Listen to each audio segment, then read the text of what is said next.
So again, welcome to Rebels with a Heart, our 2-year anniversary episode. I'm thrilled to be with you all today and to join my esteemed colleagues from our guide community. I'm going to allow them to introduce themselves in just a moment. But again, it's a really special moment to be here with everybody to share the progression story of this labor of love, if you will, of what Rebels is and what it's become and it's becoming, as well as to be here with my colleagues and friends and partners who are building LifeGuides, which we don't typically talk too much about on these episodes, but today we're definitely going to be talking a bit about it. And I think you're going to love the stories that you hear and just the wisdom and the heart-centered leadership that you see from the people on this call. So I'm really excited to highlight them as exemplars of our guides community and to just share the story of the work that we're doing and the mission behind LifeGuides. So with that, I will pass it over to my colleagues here. So Dr. Dave, why don't we start with you and work around the room. Please introduce yourself. Tell us a bit about you, who you are, what your passion and purpose is, and anything that feels relevant today. Oh, first, thank you so much for giving me the opportunity to be here. And hello, everyone. My name is Dr. Dave Hester. My background is in mental health counseling, meditation research, coaching, curating, new technology for well-being, and just bringing new perspectives to creative problem solving and systems design. I mean, that's a mouthful, I know, to say, but I've worked in a developmental role with engineers, with scientists and entrepreneurs, just creating new products for the betterment of mankind. I mean, that's kind of the aim here. And my massively transformative purpose actually aligned with LifeGuides, that is just positively impacting 1 billion people and improving their well-being. And so I, came to LifeGuides. I've been around, kind of hanging around in the corridors for just around a year now, and happy to be here. Beautiful. Thanks, Dr. Dave. We'll talk more about your journey and your story in just a moment. Carrie, you want to introduce yourself as well, please? Sure. I'm Carrie Lang, and I'm really grateful and happy to be here. So thank you for inviting me, Derek. And it's actually my 2-year anniversary with LifeGuides too. So I must have started around the same time as this podcast. And backing up a little before that, so my first career was in wealth management, and I ended up leaving that career at the age of 30 to become a yoga teacher because I just felt a calling to do a 180 with my life and help people have healthier, happier lives. And then that over the years, I had a child, life changed a little bit, and 2 years ago, I found LifeGuides, and I remember looking at the LifeGuides website and just feeling like a resounding yes in my body, like this is what I want to be aligned with, because my purpose is to help people lead healthier, happier, more empowered lives. So it totally aligned for me. And I loved the idea of pairing up peers, people who have been through a life challenge, along with someone who's going through it and seeing what magic happens. And I've really witnessed that unfold over the last 2 years. It's been amazing. Awesome. Thank you, Carrie. Thanks for joining us today. And and congratulations to you on the anniversary as well. Thanks. Erin, we'll pass it over to you, please. Well, hello, everyone. So I'm Erin Rozzelle. I'm going to tell you a little bit how I got to LifeGuides as well. So I began my career as an attorney. Before that, I would describe myself as a underprivileged minority. So being an attorney was a pretty big dream for me and a pretty big deal. I went into the field believing I wanted to save the world. Quickly got a realization that attorney life isn't always like that.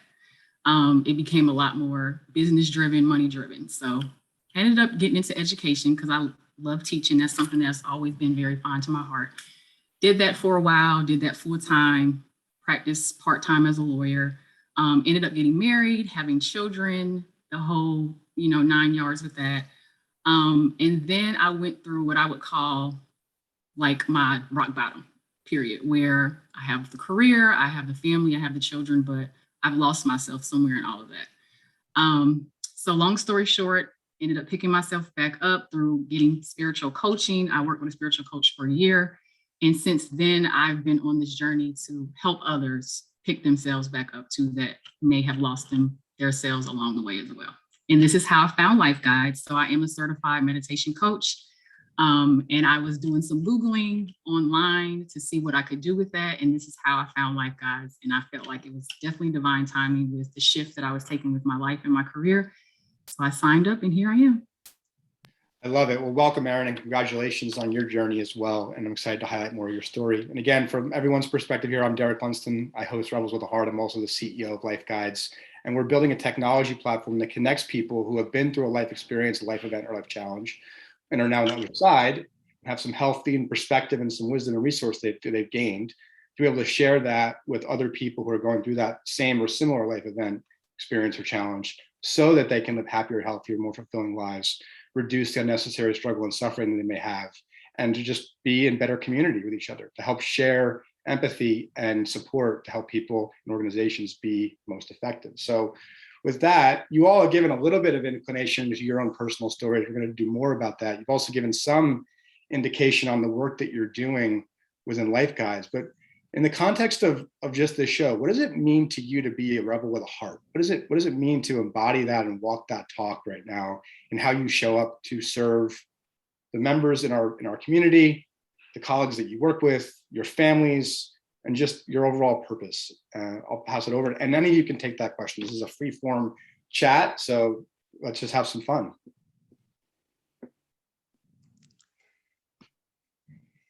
Outstanding. Sure. Well, go ahead, Carrie. I'll Okay. jump in right after you.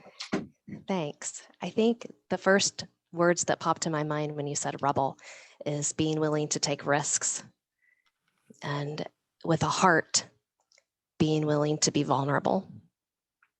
And I think that's a lot of what has happened in the calls I've had with LifeGuides clients. We meet in a space, in a really open space, where anything can be said, anything can be shared. It's like a complete open forum. And so that can be a little outside of the comfort zone, but like being a rebel is, okay, take the risk, be willing to step outside of the comfort zone and open up and see what happens. Beautiful. Dr. Dave? So when I think of a rebel, I think of someone who knows what the standard is. So allow me to geek out for a moment. And you have Star Wars, you have the Rebels, you have the Empire. The Empire is basically how things have been done.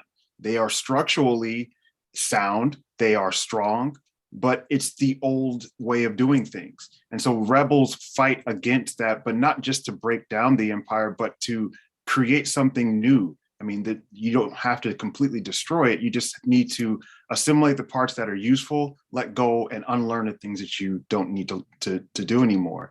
And that's what I think of when I think of Rebels with a Heart. I think about your past guests and the people who come to these new challenges with fresh eyes, because we can't solve the problems of today with the same consciousness that got us in this crap in the first place. And we're seeing a lot of that now. People are just trying to patch things on and say, let's keep status quo, when really we need to be changing, what we're doing. Well said, Dave. I'm going to come back to that in just a moment. Erin, I'll pass it over to you. I actually think Carrie and I's background is rebel at heart. Carrie walked away from, I'm sure, a very nice paying wealth management job, and I have walked away from nice paying, position as an attorney because we followed our hearts. So we are a rebel because we followed our hearts, and our hearts led us away from these fields that are so called prestigious or whatnot, because we felt like there was a higher calling, there was a higher purpose, there was something else we needed to be doing that necessarily wasn't that. So I think that's why we're rebels. Well said. Because of that. Thank you for that. And so just to provide some context for the audience here, we started Rebels 2 years ago, coincidentally the same week that the lockdowns and the pandemic started, and everything that's happened over the last 2 years, I don't think anyone could have ever even imagined. And the idea at the time for Rebels with a Heart was to highlight the leaders and organizations that were truly putting people first, that were really prioritizing the well-being and exactly what you're describing, leveraging what's useful and developing new ideas and following their hearts and purpose to build something better in the context of business. And what's happened over the last couple of years with the pandemic and with everything that's followed is that it's brought a great level of, to your word, Carrie, vulnerability, humility, humanity, and a shared understanding of that we're all going through something that no one really has experienced before, no one necessarily knows. And our ability to come together and work together and to solve together and to feel together is really an opportunity here. And that's what has been so amazing over the last couple of years. And to your point, Dave, you all included, we've had some amazing guests on here who have shared their stories and their lessons and their wisdom as we continue to build what we're doing. And just putting a highlight and spotlight on that, as I think more and more people in the world are realizing, to your point, Erin, that the heart has a calling and there's a purpose, and business is in its form that we're progressing into has a purpose to provide healing, provide support, provide purpose. So with that question, what was it for you all? What is it, or what is it now that is that heart purpose? You mentioned the higher calling, that you walked away from a previous dream into a new dream. What is it now that kind of inspires you? What's pulling you in that way? And how do you define that higher calling for you? And how is it showing up in your work with LifeGuides? So I think the calling is from an understanding that life to me is twofold as far as the purpose of it. I feel like I may have figured out life, you guys. So the first piece of it is soul growth, right? Growing as individuals, as souls. And the second part of that is service to others. So you got soul growth, you got service to others. So when I found LifeGuides, I was like, oh my gosh, someone just created a platform for what I feel like is the purpose of life. Like, I feel like every human being goes through struggle. And the reason why we struggle is because this is how we learn and this is how we grow. We grow through adversity, we grow through contrast, we go through trials, we grow through tribulations. There's a saying that says, the comfort zone is a great place to be, but nothing ever grows there. We don't grow in comfort. We grow in all these situations. So what you have are people who have gone through certain things, who have now acquired certain life experiences because they have overcome some of these trials and tests or whatnot. So now the second part of that is now utilizing that to service others. So if I've been through a separation, I've been through homelessness, I've been through the bar, taking the bar for law, what better way to service others than to say, you know what, I've been there, I've done that, I know how to pick myself out the mud, and so let me show you how to do the same. So for me, LifeGuides was just this click in my head, like, oh my gosh, this is what life is all about, getting through the trial and then picking somebody else up, lifting their hand up and saying, come on, come with me. Amazing. Thank you, Erin. I like how you said that, Erin, that it feels like it brings greater meaning and purpose, like to my own struggles and challenges that I've been through, that it's bigger than me. Like, okay, now I can bring it forward in a new way that may actually help somebody else with what they're going through, or help them like become more well in a proactive way. Like it feels like life has more purpose to share it. Right. Yeah. It almost feels like that's the reason for it, because I feel like we're qualified through our own particular life struggles. Like, I won't have the same struggle as you, Carrie. Carrie won't have the same struggle as Dave. Derek will have different struggles. And I think it's because we're all growing, in certain areas. You may have already conquered an area, Dave, that I haven't conquered. So life is going to give me an experience, in a certain area that you may not get the same experience for. For example, patience is something I'm working on. So I feel like I get a lot of tests on patience because sometimes I have. That's what you're working on. Right. This is what I'm working on. But you, Dave, may be working on something else. And so I think it's very distinct the way this is rolled out. It's almost like divine in a way. So everybody's particular trial is creating a certain growth in them. And then that is now tailoring to your specific purpose. So if I go through a marital separation, well, I can now speak on marital separation. So now I can help someone else through separation. You guys may not have gone through that or can speak on that. But I do feel like your trials are tailored to your specific purposes. I do feel that. And I think this is why everybody experiences different trials. Completely agree. Yeah, no question. I'll just add on to that and say that we're in a position now where we're having to grow whole as a species, like as human becomings or human beings, whatever way you want to say it. But we're having to grow whole. So we're having to incorporate the head, the heart, the gut, like using all of this as we continue to grow together. And that means that most people, you've heard this term, I'm going at it alone, or I'm going through this alone. And you don't have to. There's opportunities for you to connect with someone who not only has been through what you've been through, but can give you a different perspective. So that's something that's really been helpful for me. I use the service a lot just to help me get different perspectives from people who I technically would never have, had the chance to cross with.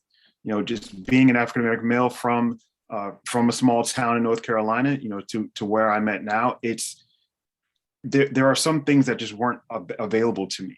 And one of those things, as we mentioned just a bit earlier, was vulnerability. That wasn't really an available option. You had to be strong. You had to be able to take the mess, take the streets, because otherwise it would eat you up.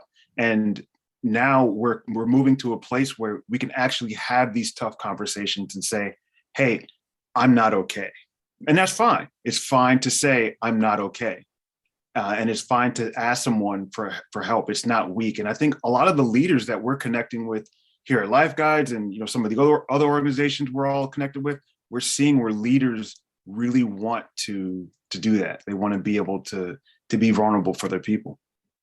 Completely agree, Dave. And I'd say there's a phrase that I've heard over the years, and I think all of you will relate to, which is learn one, do one, teach one, right? Just in the context of a lesson, right? So learn the lesson, do the lesson, teach the lesson. I think all of you have highlighted your own kind of affinity towards teaching. You've also highlighted your own growth, your own stories, the unique stories and experiences that you have that qualify you to share that. And Carrie, I think you raised a really interesting point about what it means to be a guide, is in terms of adding meaning and purpose and healing to oneself, being a guide, while at the same building that virtuous cycle to, Erin, be of service to someone else and help them along their path, and to do it wholly and with purpose and really of wholeheartedness, that Dr. Dave, as you kind of said. I think it really blends us all together. You each and all have heard and experienced this in action so many times now with some of our members, the clients that we serve, the people, their families. I'd love to hear some stories kind of that really touch you guys in a unique way in terms of some of the breakthroughs that you've seen, or people that you've been able to really help on their journey, or just things that are fulfilling in this work that you see. Because I do think this is something that we are creating a new type of quote unquote role in the world. We're creating a new economic opportunity, a new job, but it's coming from a different type of place, a different type of model. And I'd love for you to share some of that with the audience here. May I start with this one? And Please. Just because I get to see so many of these testimonials, and it's fun to read. As the director of the Guides community, I get to connect with so many really cool people. And to hear these stories, one story that stuck out for me was a guide who was supporting a member who was going through an intense challenge at the time. They weren't in crisis. They were just going through an intense challenge. And they reached out to the guide and let them know that they just really wanted to be supported. They really wanted to be kind of held and taken care of.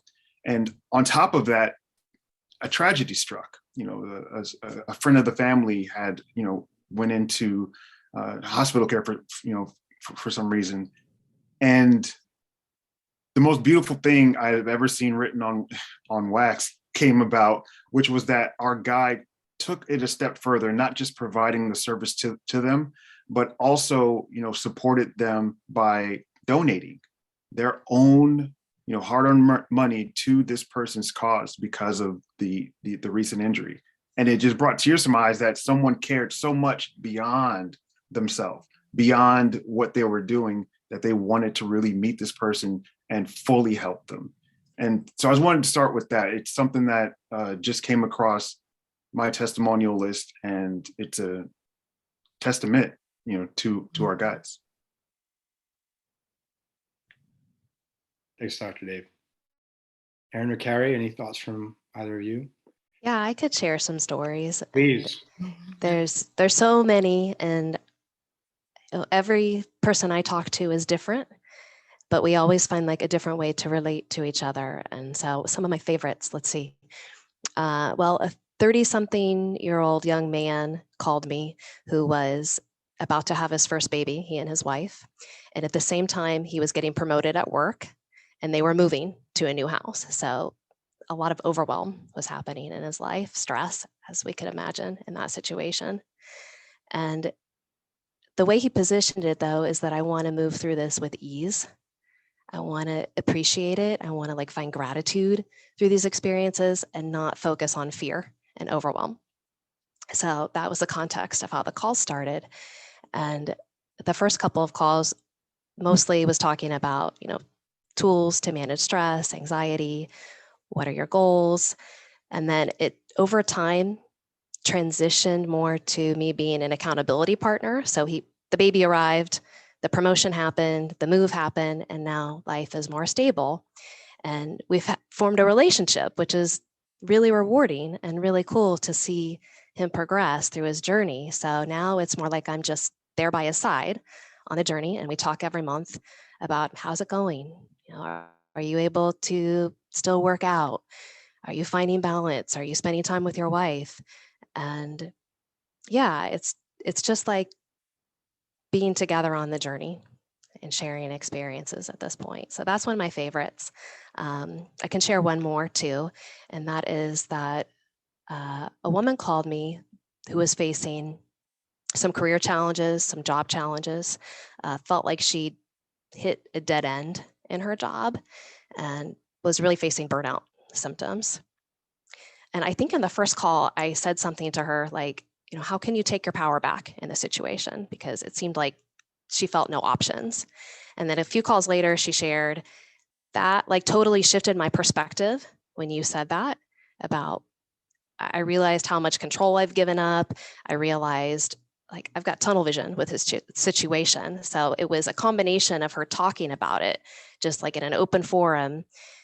That felt good, just to have somebody listen, unbiased, and being told, okay, you have power in the situation. What can you do? That turned around a perspective, and it's leading to good things. So those are a couple of examples. That's awesome. Thank you, Carrie. I'm going to explore a couple of concepts there in just a moment, but I want to give the microphone to Erin for a sec. So I have a story I would like to share. I had about almost 60-year-old woman who had pretty much finished raising her children.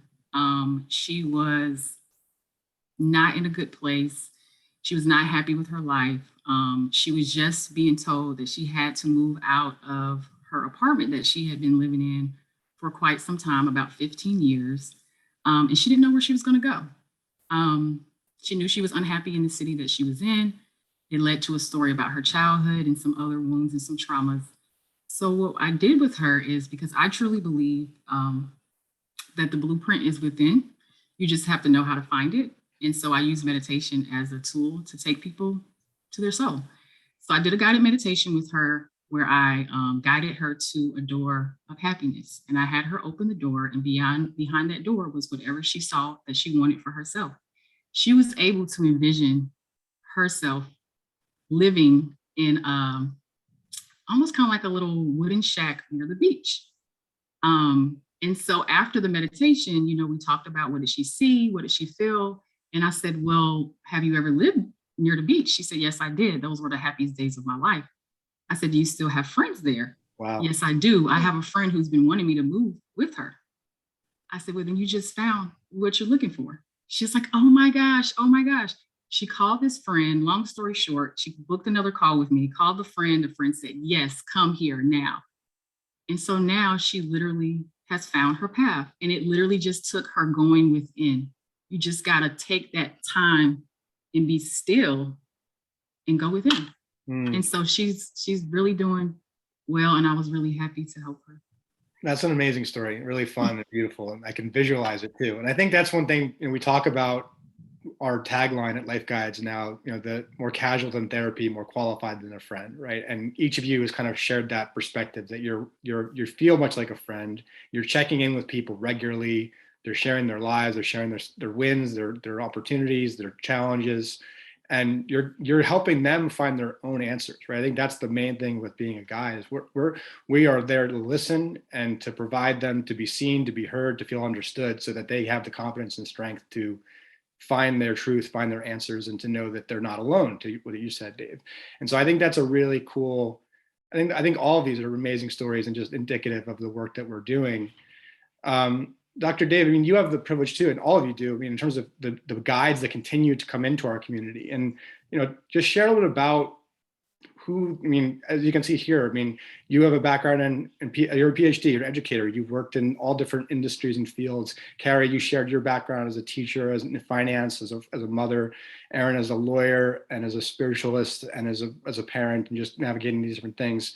Every one of our guides, you all embody this, the diversity of their experiences, of their worldview, of their background, of their education, of their professionalism, of their humanity. You all are symbolizing the massive pool of people and talent that desire to help other people and are choosing to put their life into action and of service, right? And I just would love to hear, as you see the community growing and you see your actions making a difference, what does that do for you, and how is it kind of evolving now that you've seen LifeGuides over the course of a year or 2 years, and where you see it going in the future? Wow, so fun things to look at in that question. The first piece I would want to look at is just the people that I connect with and have conversations with. It's so much fun. And it's so much reward that I receive just from learning from them, learning from their life story, because story drives us. People are well aware of like the hero's journey with Joseph Campbell, and just basically story is what makes us almost human, because we're able to glean from other people's story to gain the courage that we need to build our own. And we have to write our own story to really be successful and to be optimized. And I'm seeing that from the people who are coming, into our community. These are people who are looking to optimize themselves, but not just for their sole, meaning like their own need or their own greed. It's for everyone. It's so that they can heal a part of themselves, so that they can be healing to someone else. And I'm just noticing so many of our candidates, as well as our guides, are bringing a culture competency of acceptance and awareness. For example, there was one of our guides who just was glowing at how much diversity we're starting to include within our community.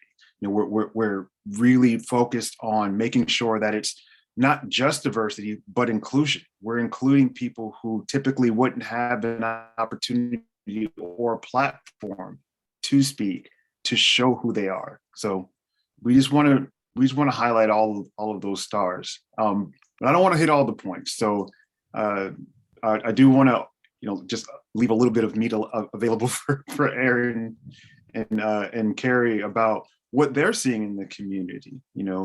What have you noticed within our community and where we're going? The guide community is awesome. I've had the privilege of meeting almost every one of our guides, and I really believe that we have a guide for everyone. Like, the breadth of life experiences and backgrounds and careers represented is amazing, and it's growing as the guide community grows. So I think there's a guide for everybody. I absolutely believe that. And all of our guides are naturally empathetic, kind people. And when they come to LifeGuides, they receive additional training on how to be a deep listener, how to hold space, how to create that environment where, like Erin said, people come to their own answers just through speaking.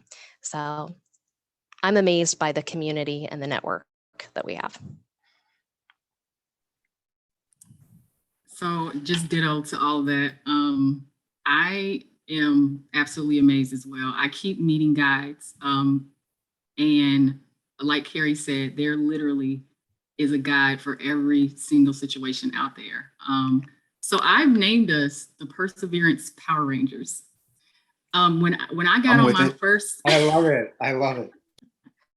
When I got on my first meeting, the group meeting that we do every month, I was like, oh my gosh, this is where I belong. These are my Perseverance Power Ranger friends.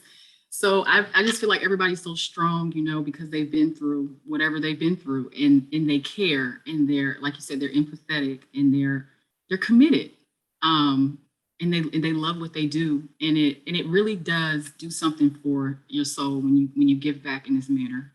It really does. It literally like lightens up my whole day when I have a call with someone. So I'm loving it. I'm loving everybody I've met, and I'm just loving the platform and the experience. It's beautiful. Dave, you want to say something before I chime in on another thought? Yeah, one last thing, because Erin, you kind of tickled my ears when you said, strong friends, and how we seem so strong. And I want to make sure that I illustrate a little bit more about that.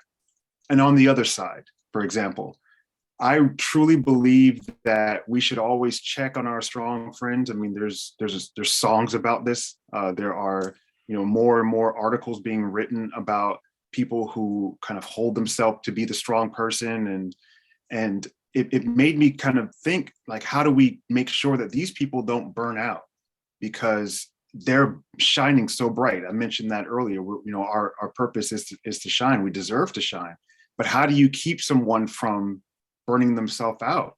And I thought about it, and you mentioned, we're the Perseverance Power Rangers. And I was like, well, we also, we help everyone assess themselves. We're kind of that mirror. So it's kind of a heat check. Yeah, okay, that works. Heat check. Help everyone assess themselves. And what we do there is we're being a mirror, and we're able to check in with each other to see, hey, maybe I'm taking on a little bit too much. I need to tailor it down. Or maybe I'm not doing enough and I'm not optimizing my time. How can I structurally create opportunities and more design so I can get more done? And that's what I like to see within our community, is that level of support. And then I want to shout out Derek. Derek has provided that level of support and heat check, with me when we're working together on certain projects. He'll reach out. Hey, where are you at? Because just like any star player, I'm not saying I'm the star player, we all are, but like any player, if they're missing shots, it's okay. It's okay to cheer them on. And same thing with all of the role players as well. Thanks, Dave. And I love that little acronym you just brought in there with the heat check. That's a good one. And I was going to say something on the lines of, I don't think we've ever shared in this forum, at least, the core values of LifeGuides, but it feels like an appropriate time to do so. So we talk about the core values of LifeGuides in this word and acronym of CLEAR. And so for the audience of listeners, what that stands for is, the C is for community over self, right? Not neglecting the self, but recognizing the strength and the Power Rangers, if you will, of that community. And for context, we see LifeGuides being millions or, of guides around the world in the coming decades because of this desire for people to be of service and to help others. That's the long range plan, is that we can build a community around the world of people that are doing exactly what we're talking about. The L stands for leading with love. And that's also about personalizing that experience of how people give and receive love, and working to make it dynamic. And that's an important part, but always putting that at the forefront of what we do, which relates to the E, which is about elevating humanity. And Dave, you gave voice to this before, but in the mission, it's about elevating 1 billion people's lives around the world and helping humanity to reach potential and opportunities that may not even be known to them or to us collectively at this time. And that's part of the work that we're doing. The A is very much about business, but also about what we're doing, which is about accountability to excellence through trust, right? So truly helping each other to be at our individual best so that we can be at our collective best, and to do it through trust building and through efforts that create and amplify that trust in our community. And last is resilience, that perseverance, that resilience as we grow, and we grow again, individually, collectively, as an organization and the companies that we serve. That is what we are standing for as an organization, as a public benefit corporation. That's what we're here to do. And it's really fun to be able to share that in this forum around what we're doing. And I hope that people look back at this recording, in a decade from now, and they can see the progress that we've made against that mission. So first off, thank you all again for being here and for really showcasing the work that we're doing. I really want to highlight that. So I want to transition in for a second into a tactical question that we received from the audience. And I think it's appropriate. And I think it's something that you all kind of given voice to in what you're doing. And the question was, how do you approach people who seem to be comfortable in a victim or poor me space? Maybe they don't even know how to be picked up. How do you work through, and that's not in the context of just being a guide, but in the context of leading organizations. So you can answer that question in one of two ways. In the context of an organization, how you can connect with your colleagues to work through that, or how you work with members when you find them feeling that sense of hopelessness or defensiveness. How do how do you build that connection with them so that they're open to a frame change or a perspective shift or whatever that inward guidance that they need, that they're ready for that? So any of you can take that question.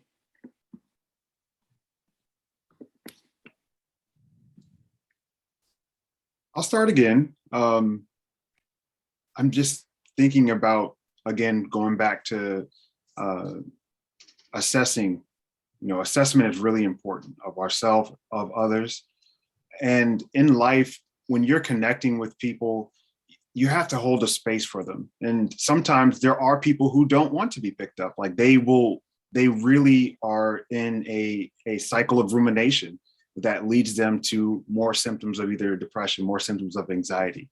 As I mentioned before, I also have a background in mental health, and I've noticed that with so many of my former patients, where we're just seeing such challenge of the mind on itself, the mind almost eating itself and continuously putting itself in a cycle.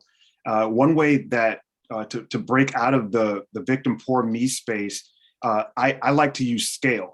So, for example, if I am dealing with a colleague or even a friend who's just having this poor me, my situation, it's all happening to me, I try to use scale of where they are to kind of something else, usually an inanimate object. So sometimes I'll point to the mountain. I live near Seattle, so Mount Rainier is near. And I'll say, do you think that mountain gives a crap about what you're going through? It's a little harsh, so I don't recommend you use it with everybody, whoever's listening.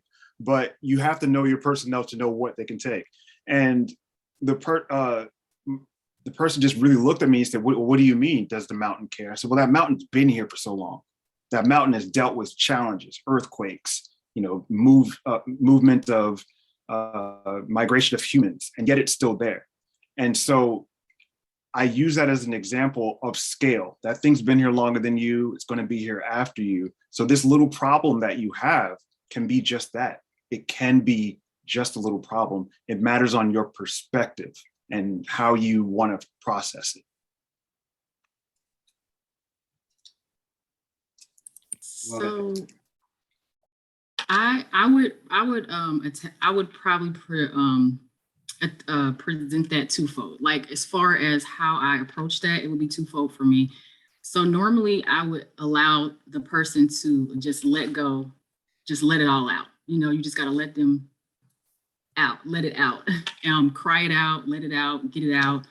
And normally I'm paying attention to what they're saying. And there usually is, if you're feeling hopeless, that means you are presented with problems, right? You have some problems and you're feeling like it's overwhelming. So I usually try to identify the problems. Okay, so you're having a problem with this. All right, and you're having a problem with that. And I would just start making a list of whatever problems that they feel like they have that have led them to this place.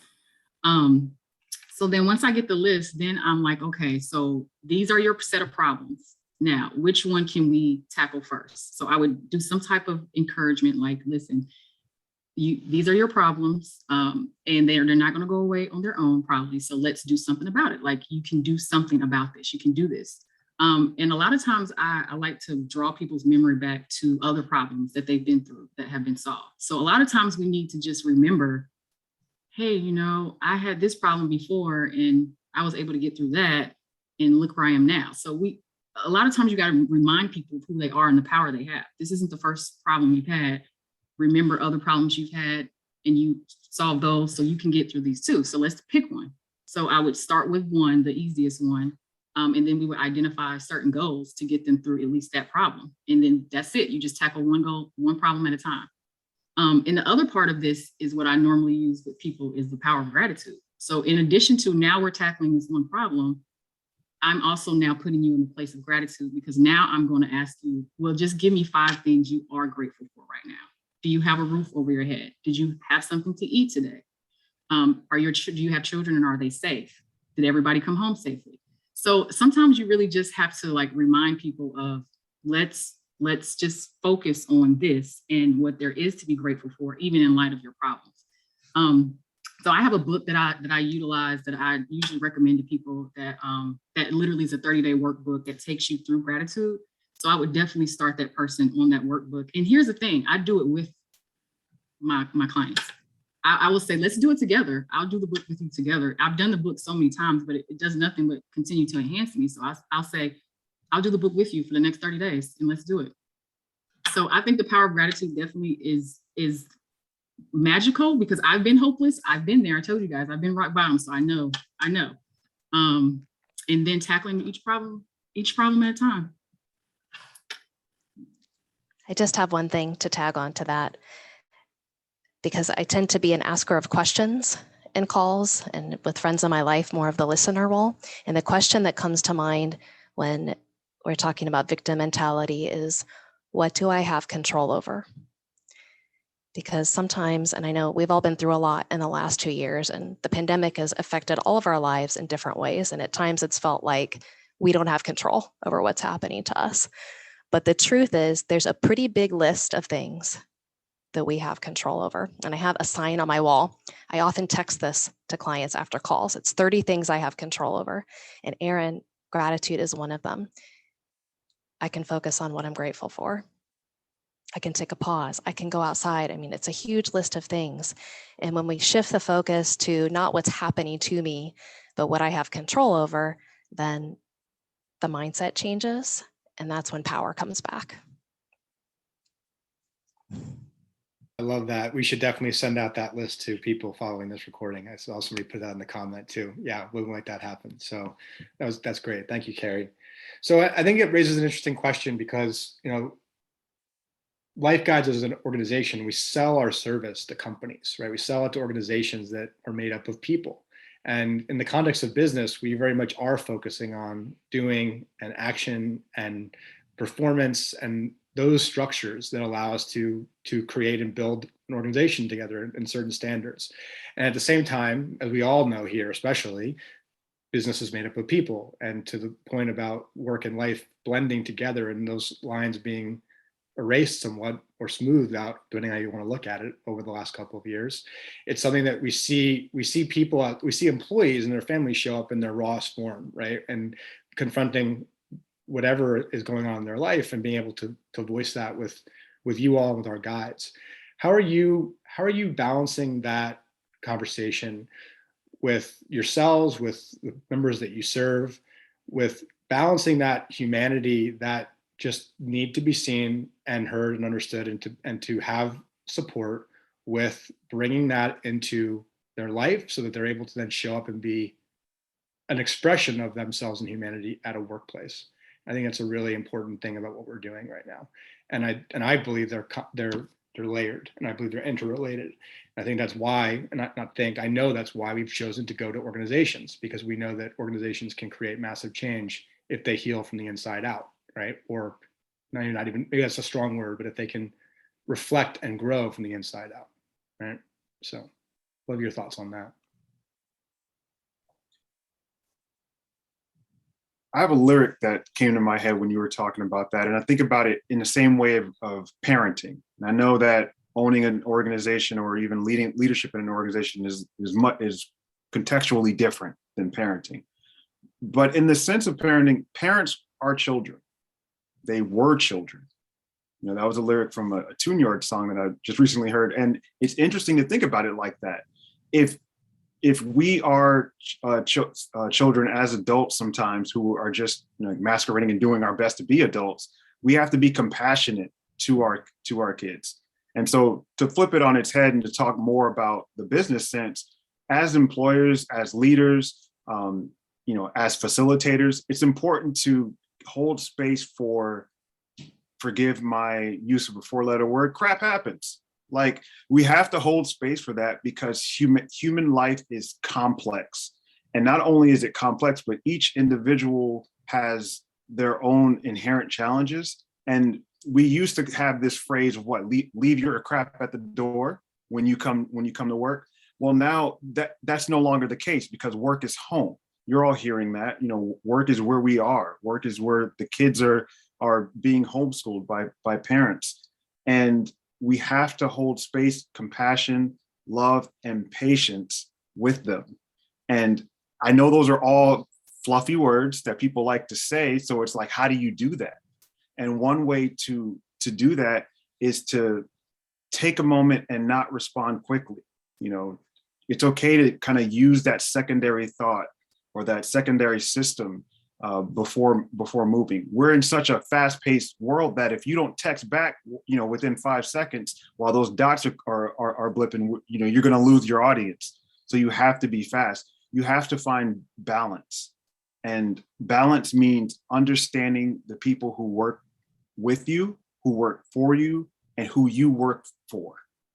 You have to understand different varying levels of where to notch it up, where to bring it down. And that really comes back to knowing thyself, as well as knowing that, you know, human life is going to happen. And it's not the end of the world if someone misses a meeting, because they're having a life event, and they'll love you more for it if you appreciate and give them space. Well love that. said, Big. Yeah, and leaders can ask questions. They can ask questions that affect their employees' experience and lives. Like, how are you feeling? What are you struggling with? How can I help? How can I support you? Leaders have enormous power to make their employees' lives better just by having conversations. And yeah, there is some vulnerability involved in that, but have courage to do that. It works, and it builds trust, and it builds relationships with employees. So I look at a business as a machine, right? And I compare it to like a car, right? So you have a car that has all these working components, and you know, every component is valuable and needed for that car to work. And we all have to maintenance our car, right? We have to take it for oil change. We have to tune it up. We have to do things in order to maintain this machine, this car. And I think when it comes to, like, you know, career, the business structure with human beings, like, it's so much more than just a physical maintenance. It's mental and emotional as well. So it doesn't stop at the physical maintenance of an employee with, I paid you this week, you know, you have money to go buy food and housing, or I gave you a bonus, or, you know, here's some health insurance. Like, it's so much more than that, because you're dealing with people, like I said before, like, life struggle is inherent. Everybody is dealing with something at your place of employment. All your employees are dealing with something. So it's like this quote that says, be nice to everybody you meet, because everybody's fighting a hidden battle. Like, I do really believe that people are always going through something. So when you know that, you can assume, like, my employees are going through something right now. Like, they're going through something. It may not be to a level of crisis where they've asked to come, you know, be off of work because someone died, or there's a new birth or baby or whatnot. It could literally just be like what I experienced with my guide call. This woman literally was she had to find a whole new place to move, and she didn't know where she was going to go. That wouldn't necessarily probably show up at the workplace, but she's dealing with that, and nobody knew at her job. So I think as leaders, when you understand and you know that, you know, life struggle is inherent, your employees are definitely dealing with something. They're always in need of constant mental and emotional support on top of the physical support that is given at work. And whatever that looks like for your organization is whatever that looks like. Like, I think LifeGuides is an excellent tool to have at the organizations, because if you don't necessarily have an in-house way or a way to get people what they need, then this is a way, you know, to have an outhouse place where they can go to talk to, you know, people about their problems or struggles or certain life experiences that have come up. So I think wellness, I guess what I'm trying to say is, wellness to me is a necessity in the workplace now, because you're dealing with humans that need much more than physical maintenance. The emotional and mental maintenance is needed. And I almost kind of feel like I've been in situations where leaders were not giving it to themselves, and they were numbing themselves and just kind of work, and ignoring their personal life. And so perhaps they just expected the employees to do the same thing, but I just don't think that's a healthy environment. So it's interesting.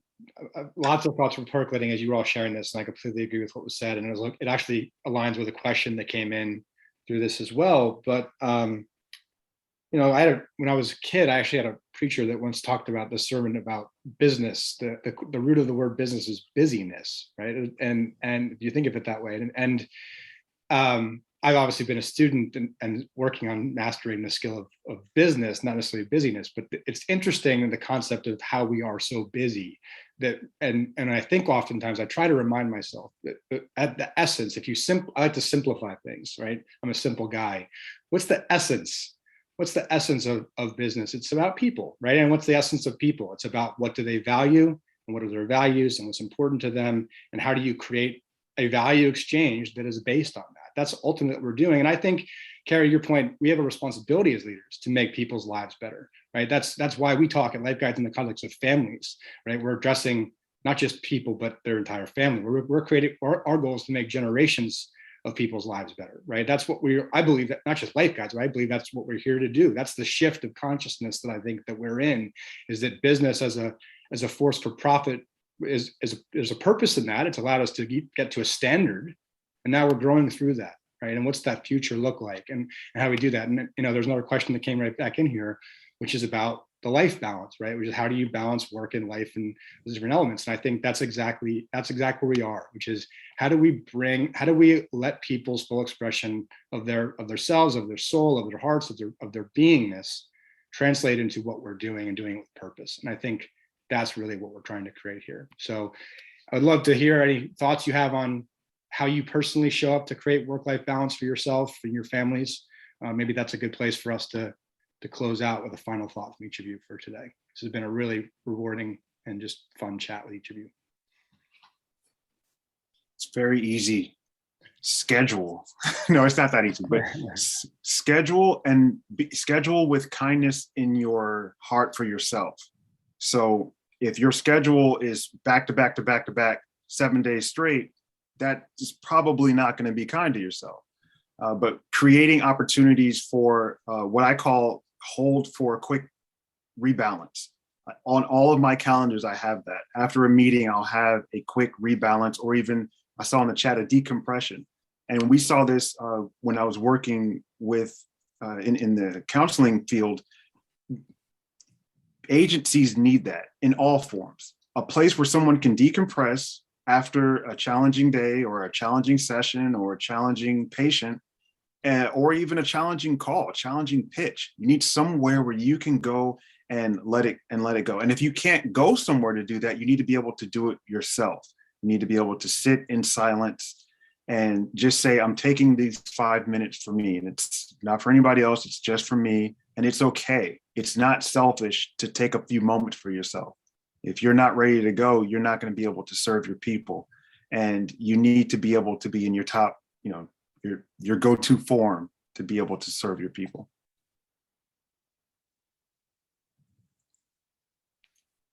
Thanks, Dave. Erin or Carrie, So thoughts from you? Go ahead, Erin. I agree with Dave. I'm a scheduler, definitely. Scheduling is good. But also I employ, like, on a daily basis, I came up with this thing called my soul care routine. So I do certain things every day that nourishes and take care of my soul. And I'll give you an example. Like, every day I do something that brings me joy. I think that every soul needs that. And it could be something as simple as sitting on the porch, enjoying a cup of coffee, going for a walk, exercising. But that is what keeps me balanced. Definitely schedule, but definitely taking that time out for myself through what I call my soul care routine, and certain things that I do that brings me peace and contentment and grounds me. I think that's important to have built in your schedule. I love what both of you said, and maybe to pull that together. So in the yoga world, we talk about, let's be human beings, not human doings. And to achieve that, we have to have space just to be. And that comes through scheduling and pauses. And joy, yeah, I love that, Erin, that find joy, follow joy. That's what life is all about. Make sure that is scheduled in too. And family too. I learned that from you, Derek. It may seem rudimentary and silly, but schedule your family, schedule your friends, schedule, if you don't have any of those, schedule your dog. just a quick petting session, but put it in your schedule so you know at this time I'm doing something that brings me joy. Amazing. Well, with that, I just want to say it's been really a joy to be with all of you today and to hear your stories and to hear you share your perspectives and expertise. And I know you're all doing great work here and in the world, and just blessed to be alongside with you on this mission. So to our audience, thank you for joining us. Thank you for joining us for 2 years. Thanks for being with us during this pause of how we've done things and how we're going to be doing things in the future as a society and as a business. So looking forward to continuing to work with you all through this process, and just real gratitude to all. So thank you. Have a wonderful rest of your day, and we'll see you soon.